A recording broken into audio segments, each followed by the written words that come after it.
Assalamualaikum warahmatullahi wabarakatuh. Selamat pagi Anda semua. Pagi ini kita mulai pembelajaran kita dengan KD baru, yaitu induksi elektromagnetik. Semoga pagi ini Anda semua berada dalam keadaan sehat walafiat dalam situasi kita yang masih belajar di rumah sekarang ini. Nah, jadi kita mulai pembelajaran kita dengan KD berikutnya, yaitu adalah induksi elektromagnetik.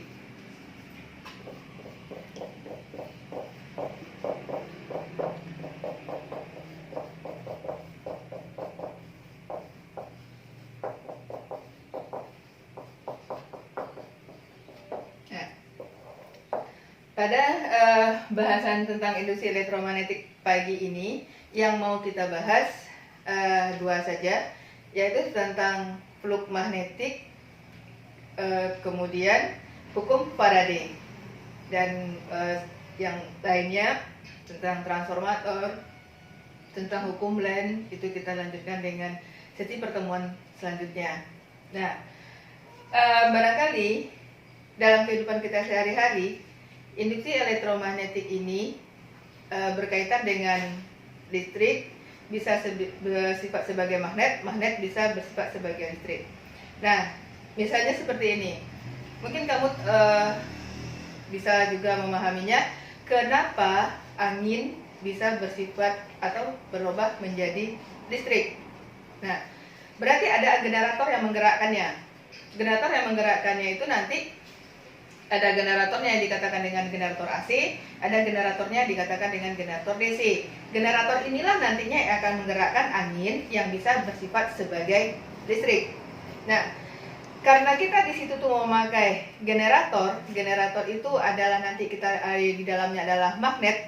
Magnet yang kita pakai di situ kebiasaannya adalah magnet batang atau magnet lingkaran. Nah, dalam bahasan sebelumnya medan magnetik kita juga sudah membahas flux magnetik. Nah, karena ini adalah listrik, elektro, maka di sini juga ada flux listrik.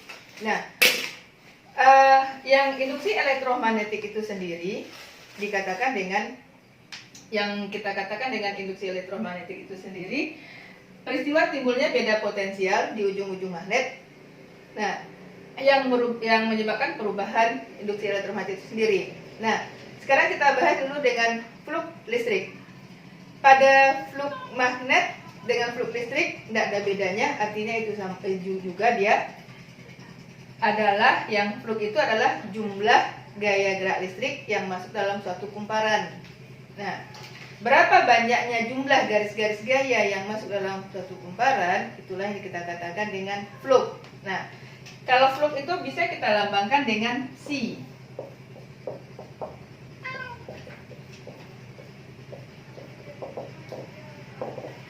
Nah, kita bacanya dengan C.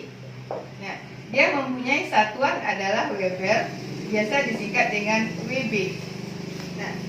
Nah, ini juga flux ini juga dalam magnet kemarin juga sudah ada, tapi dalam listrik juga dinamakan dengan flux listrik juga. Nah, simbolnya juga sama-sama dengan C. Nah, persamaannya adalah jika kita misalkan ini adalah satu penampang. Nah, misalkan di dalam satu penampang. Dalam satu penampang ini, kalau penampangnya kita letakkan adalah secara vertikal, kalau penampangnya itu kita letakkan secara vertikal, maka garis normalnya yang tegak lurus bidang itu dia ke bawah. Nah, ini garis normal. Nah, yang dikatakan dengan flux magnetik itu berapa banyak garis-garis gaya listrik yang masuk ke dalam bidang, berapa banyaknya garis-garis gaya ini. Nah, itulah yang dikatakan dengan flux listrik yang melingkupinya. Nah, yang melingkupinya berapa banyaknya.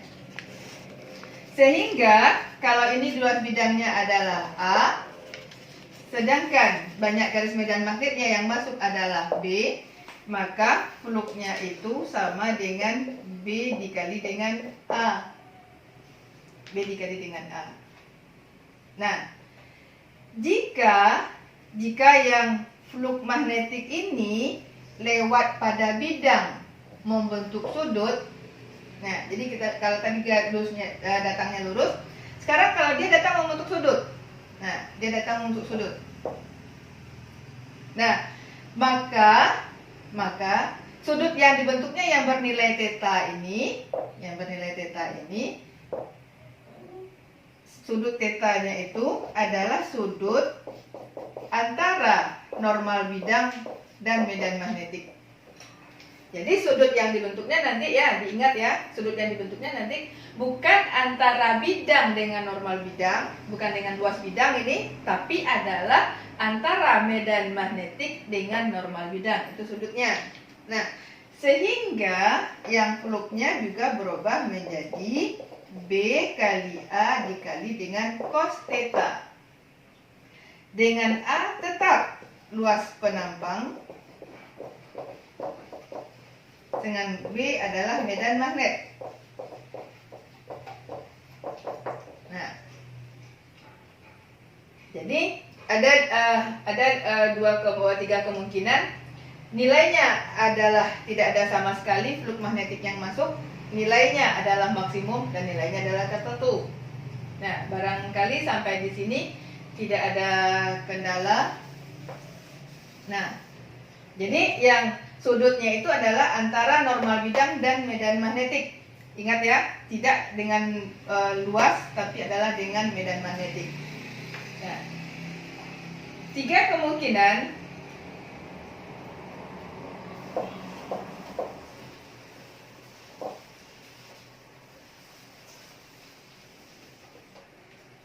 Jika yang pertama, tiga kemungkinan keadaan fluk magnetik ini bernilai maksimum, minimum, atau tanpa sama sekali. Nah, yang pertama, jika luas penampang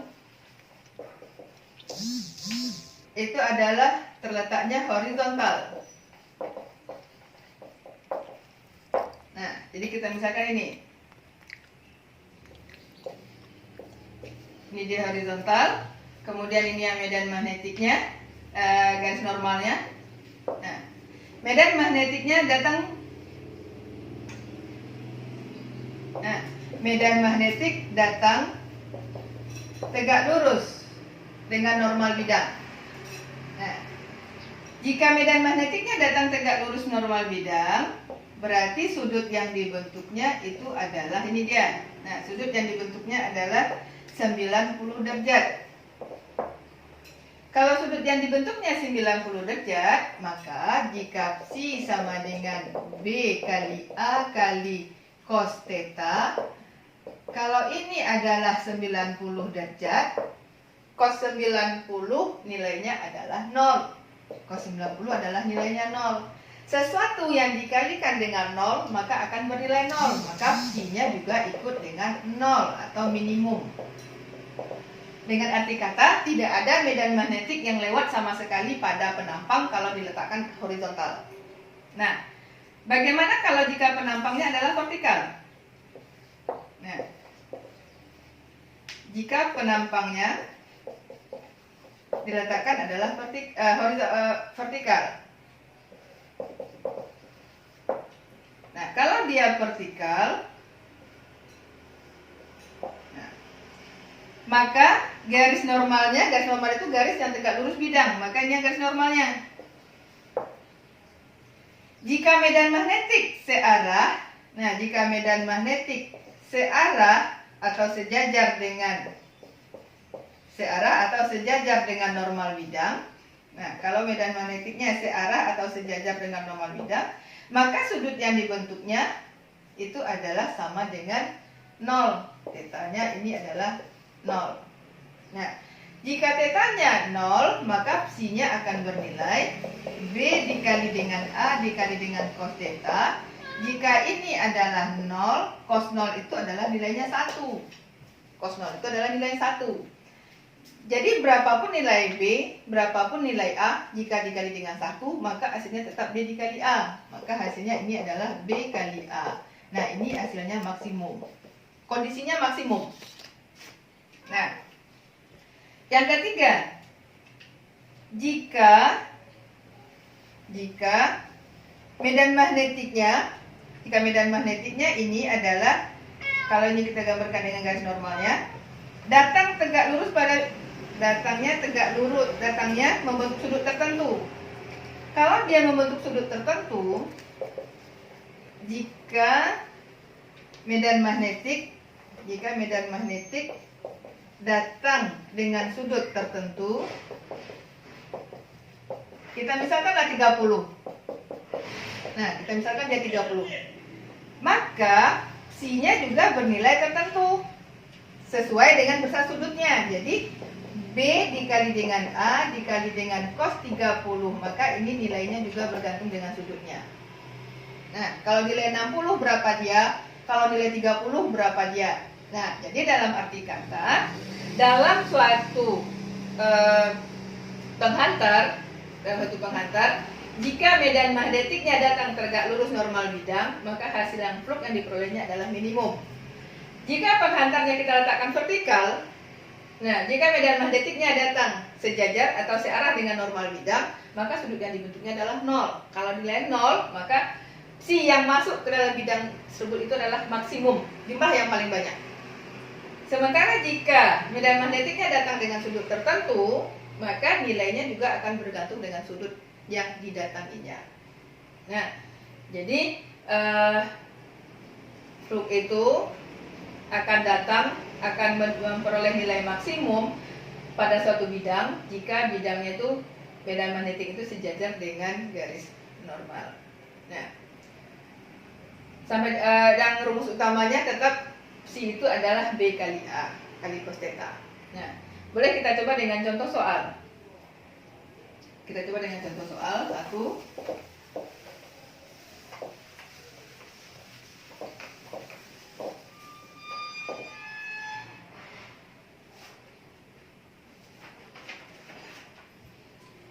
Bidang seluas 40 cm bujur sangkar. Contoh soal,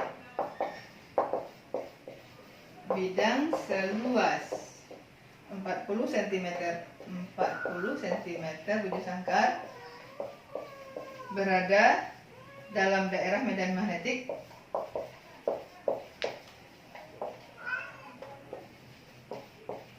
medan magnetik 8 kali 10 pangkat min 4 Tesla. Tentukanlah flux magnet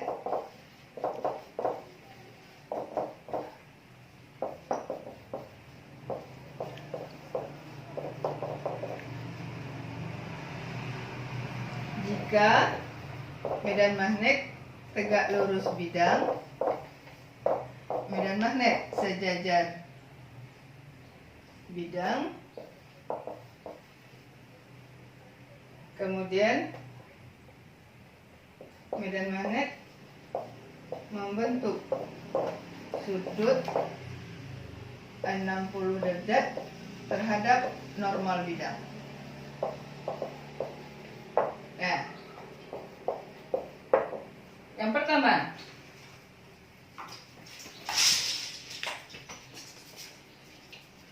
jika dia tegak lurus bidang.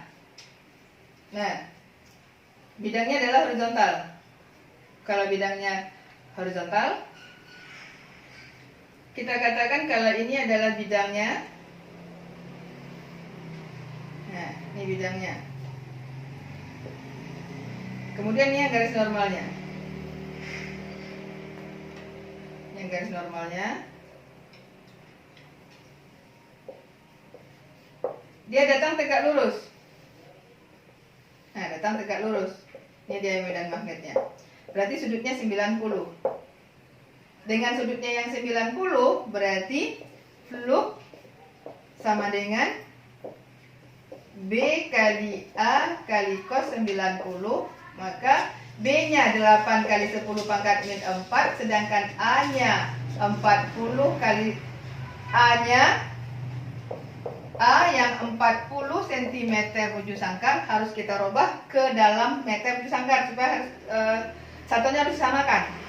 Sentimeter bujur sangkar ke meter bujur sangkar 10 pangkat min 2, berarti dia menjadi 40 kali 10 pangkat min 4 meter kuadrat. Nah, berarti ini 40 kali 10 pangkat min 4 meter kuadrat. Kalau cos 90 adalah 0, 8 dikali 40 dikali 0, ini hasilnya 0. Nah, hasilnya 0 semua. Nah, bagaimana kalau dia datang sejajar searah bidang?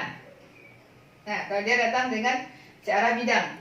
Kalau dia datang searah bidang, maka ini yang B-nya. Nah, ini yang B-nya. Kalau ini B-nya, berarti sudut yang dibentuknya dengan normal bidang itu adalah 0. Sudut yang dibentuknya dengan normal bidang itu adalah 0. Maka tetanya sama dengan B kali A kali cos 0. Berarti 8 kali 10 pangkat min 4 dikali 40 kali 10 pangkat min 4. Nah, cos 0 tadi adalah 1. Maka nilainya ini adalah 320 kali 10 pangkat min 8. Dalam matematika, dalam bilangan desimalnya, kalau pangkat min itu nilainya di depan tidak boleh besar, jadi antara 0 sampai 10. Maka ini menjadi dia 3,2 kali 10 pangkat min 8 min 6. 3 kali 10 pangkat min 6 pangkat min 6 Weber. Nah, sekarang kalau dia datang membentuk sudut 30, datang membentuk sudut 60. Kalau dia datang untuk sudut 60, maka ini kira-kira. Nah, kira-kira seperti ini dia. Nah, kira-kira ini yang 60. Nah, ini yang 60. Nah, kalau dia 60, maka fluknya ini menjadi dia B kali A kali cos 60. Cos 60 adalah setengah.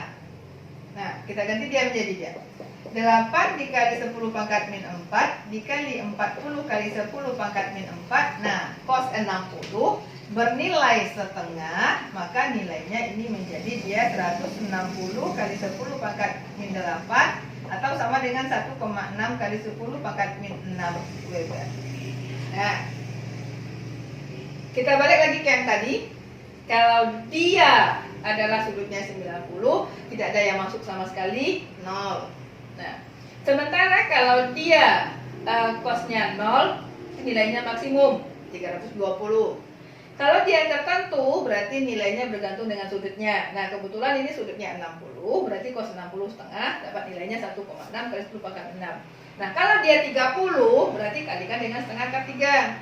Kalau dia 45, berarti kalikan dengan setengah akar 2. Nah, itulah nilai dari fluknya jika bidangnya tegak lurus, sejajar, atau membentuk sudut tertentu. Nah, barangkali dengan soal ini dapat kita pahami sama-sama berapa jumlah garis-garis gaya yang masuk dalam suatu bidang jika bidangnya diletakkan vertikal atau horizontal. Nah, mudah-mudahan Anda semua dapat memahaminya dengan baik. Nah, kita lanjut dengan hukum Faraday. Barangkali sampai di sini jadi kita agak mengerti.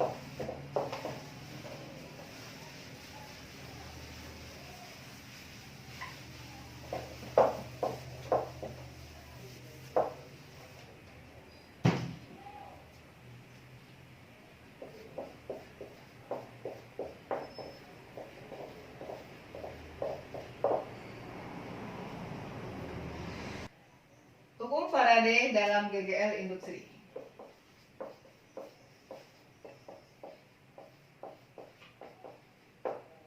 Nah, GGL induksi dilambangkan dengan tanda epsilon.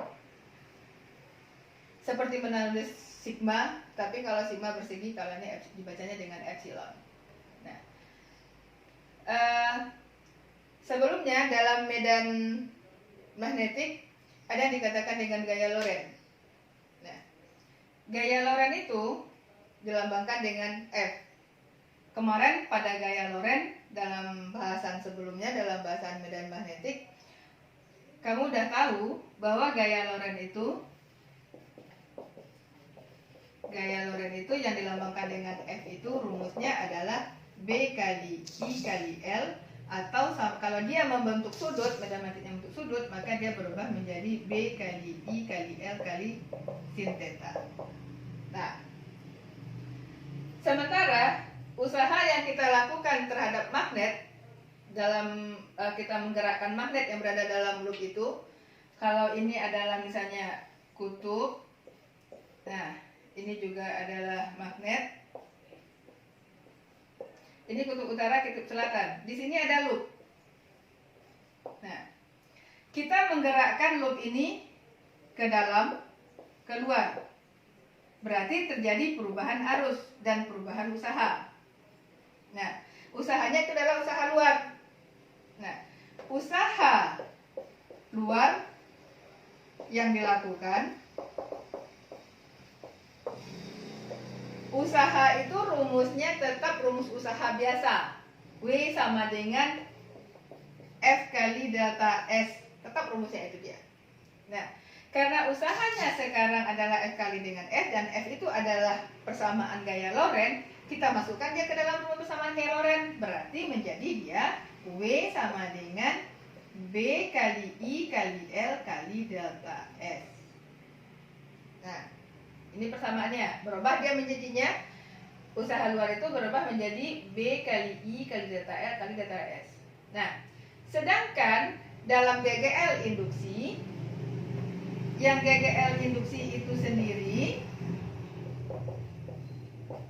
epsilon itu dikatakan dengan yang adalah usaha yang dilakukan untuk memindahkan suatu muatan, usaha yang dilakukan untuk memindahkan suatu muatan dalam suatu loop. Nah, itu yang dikatakan dengan GGL, berarti W epsilon itu sama dengan W per Q. Nah, atau W itu sendiri sama dengan epsilon dikali dengan Q. Kalau W itu sama dengan epsilon dikali Q, W sudah ada tadi nilainya. Nah, W sudah ada nilai tadinya. Kita ganti Q. Q adalah I kali T. Nah, maka W itu sama dengan epsilon kali I kali T. Nah, kita masukkan dia ganti. Kita substitusikan lagi tadi seperti tadi. Nah, berarti W itu adalah epsilon dikali I dikali T sama dengan B kali I kali L kali delta S.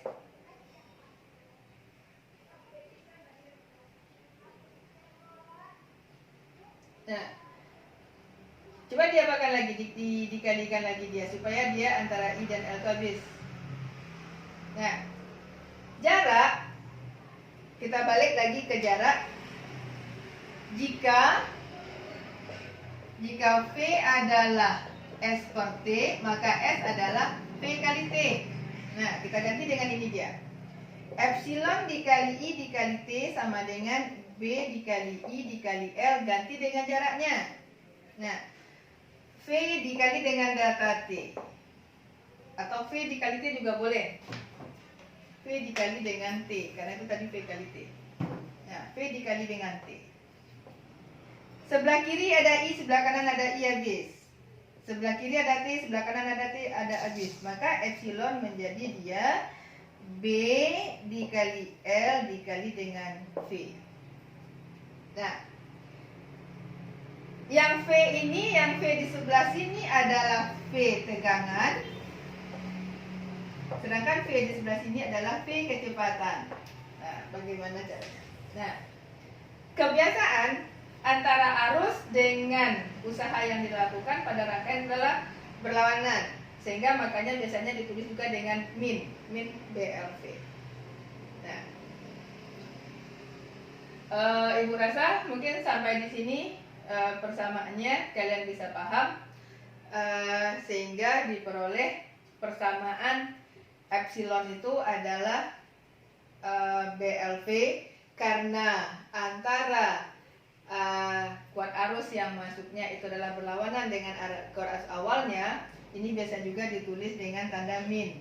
Epsilon sama dengan min BLV, tapi min tidak menyatakan nilai, tapi min hanya menyatakan arah, bahwa dia berlawanan dari arah gerak pertamanya.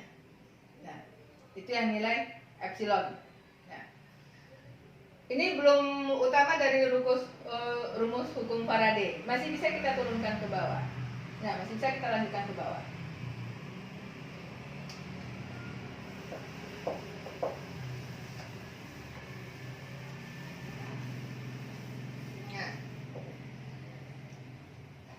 dari flux, dari persamaan flux kemarin, materi kemarin, flux itu adalah B kali dengan A.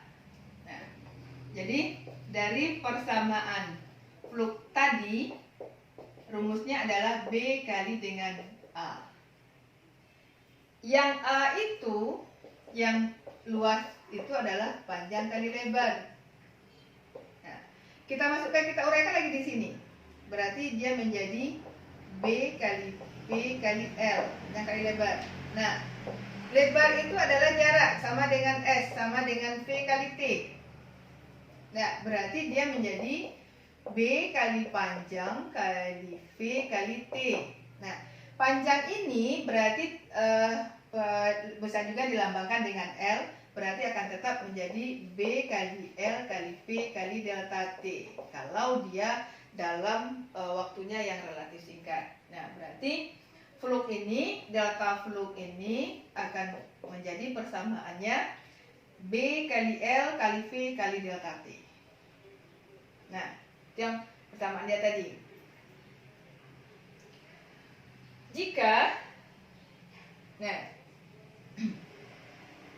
Jika dia kita gantikan, sehingga dari persamaan epsilon tadi, dari persamaan epsilon sama dengan B kali L kali delta V, kita turunkan lagi dia. Dari persamaan epsilon sama dengan B kali L kali delta V kali dengan V. V-nya adalah V kecepatan. Nah, maka kita peroleh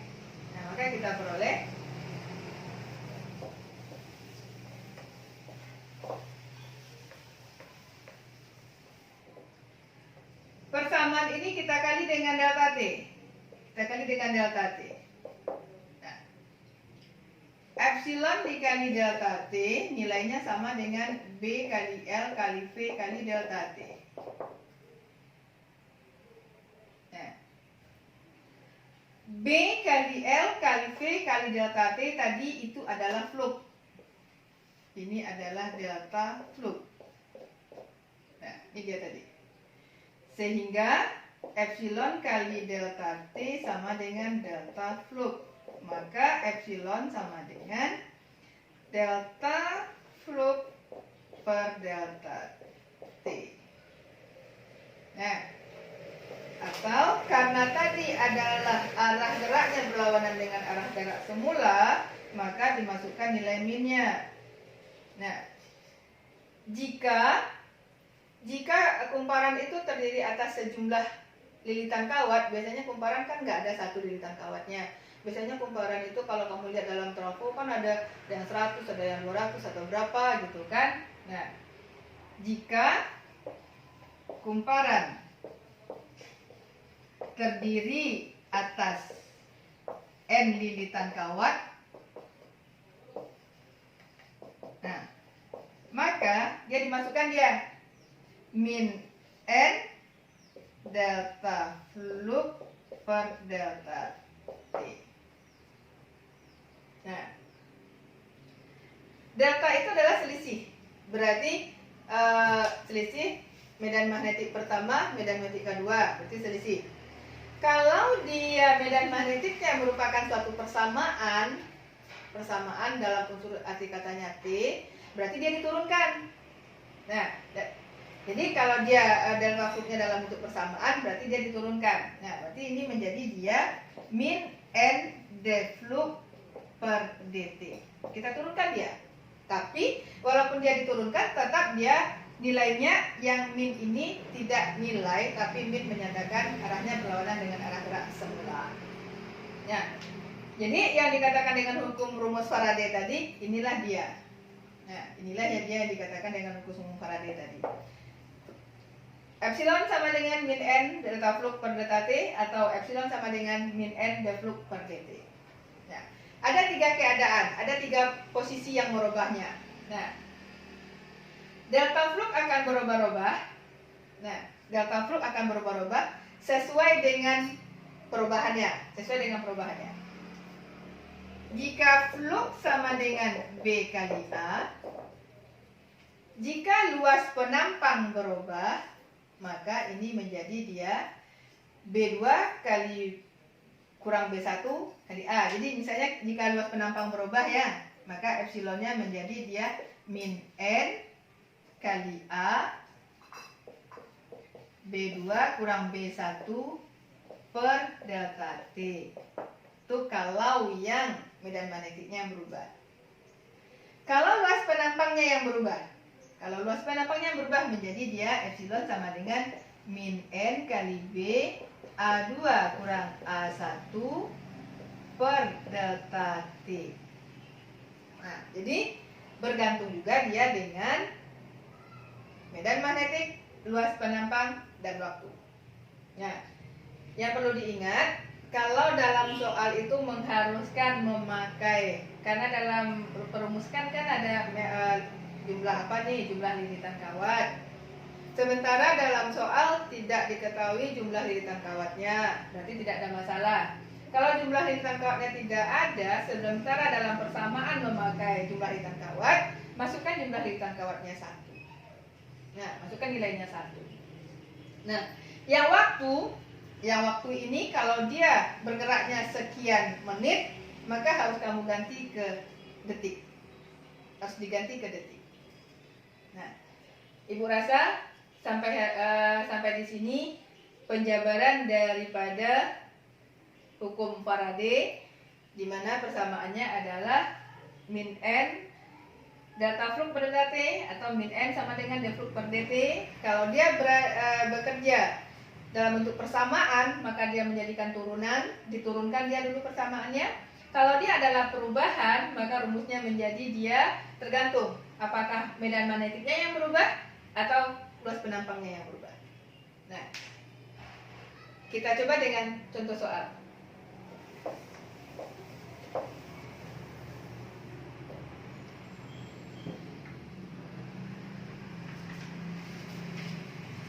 Contoh soal yang pertama. Nah, sebuah kumparan dengan 50 lilitan, sebuah kumparan dengan 50 lilitan, langsung aja kita diketahui ya. Sebuah kumparan dengan 50 lilitan berarti diketahuinya N-nya sama dengan 50 lilitan. Nah, flux magnetnya meningkat dari B sama dengan 2,5 kali 10 min 3 Weber menjadi dia 1,25 kali 10 pangkat min 2 Weber. Flux magnetiknya meningkat dari 2,5 kali 10 pangkat min 3 menjadi 1,2 kali 10 pangkat min 2. Nah, dalam waktu 0,4 second. Hitunglah GGL induksinya. Yang ditanya GGL-nya ini sama dengan berapa? Nah, yang ditanya GGL-nya sama dengan berapa? Kita masukkan dia. Nah, medan magnetiknya berubah dari 2,5 10 pangkat min 3 menjadi 1,25 kali 10 pangkat min 2. Berarti B-nya yang berubah. Kalau B-nya yang berubah, kita pakai persamaan tadi. Nah, berarti flux-nya menjadi min N delta flux per delta T sama dengan, nah, min N dikali flux itu tadi adalah B kali A, dikali A, B2 dikurang B1 per delta T. Nah, masukkan lagi di perumusnya. Jadi delta fluxnya ini yang diganti karena B-nya itu berubah dari nilai 2,5 ke nilai 1,25. Nah, kita ganti, masukkan dia. Min 50 dikali luas penampangnya. Luas penampangnya barangkali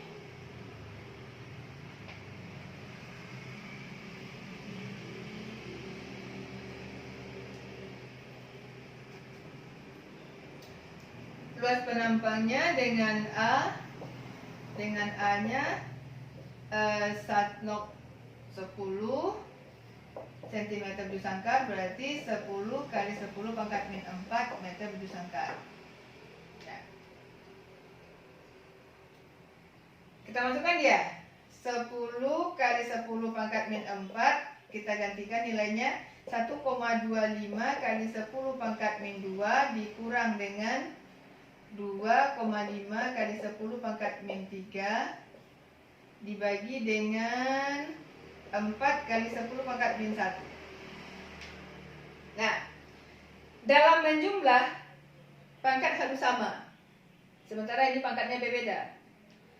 Yang satu 1,25 10 min 2, yang mau dikurangkan 2,5 kali 10 pangkat min 3. Berarti yang 1,25 ini harus dijadikan pangkat min 3. Nah, kalau dijadikan pangkat min 3, berubahlah dia menjadi 12,5 kali 10 pangkat min 3. Nah, jadi dia 12,5 kali 10 pangkat min 3.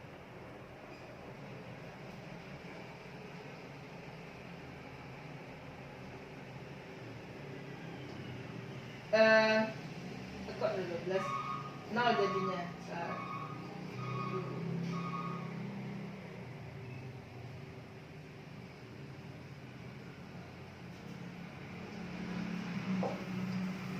Atau kalau kamu meragukan, kita rubah dia menjadi dia misalnya ini 2,5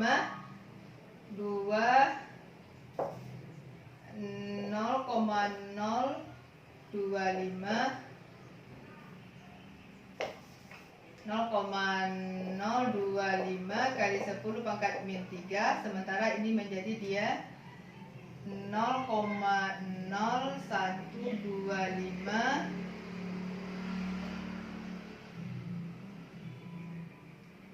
Nah, itu dia 1, 2, 1, 2, betul.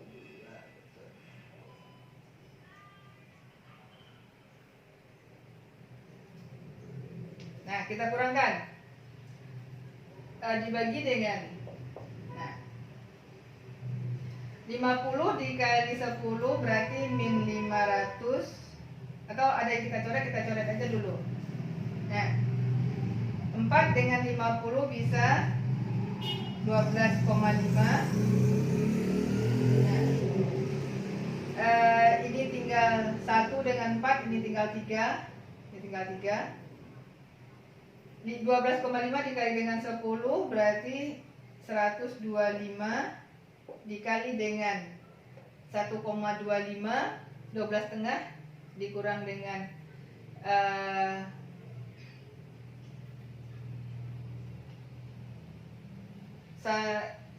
2, 3. 12,5 dikurang dengan 2,5 berarti 10.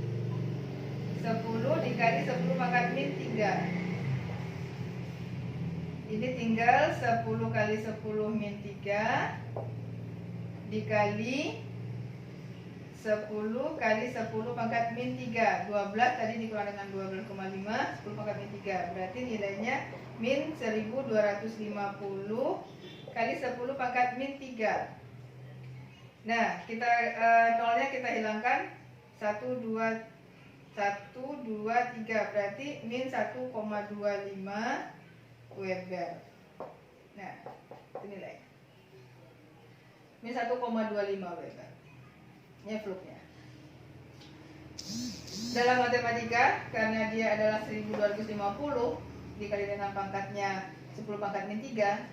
Kalau dalam perkalian pangkat tetap, sedangkan dalam penjumlahan dan pengurangan pangkat sesuai dengan kalau dia dikurangkan pangkatnya dia bahkan kalau dia ditambah, tapi kalau dikalikan pangkatnya juga dikalikan, pangkatnya bertambah. Kalau dia dikalikan pangkatnya bertambah, jadi 10 pangkat min 3 dikali 10 pangkat min 3, 10 pangkat min 6. Kalau dia 10 pangkat min 6 berarti 1,25 kali 10 pangkat min 3 Weber. Nah, inilah yang nilai fluknya. Sampai di sini barangkali kita cukupkan. Kemudian kita lanjutkan dengan contoh-contoh soal berikutnya yang bisa kita baca dalam buku paket. atau buku penunjang lainnya. Ya. Pertemuan kita besok atau pertemuan kita selanjutnya kita lanjutkan dengan hukum land dan trafo.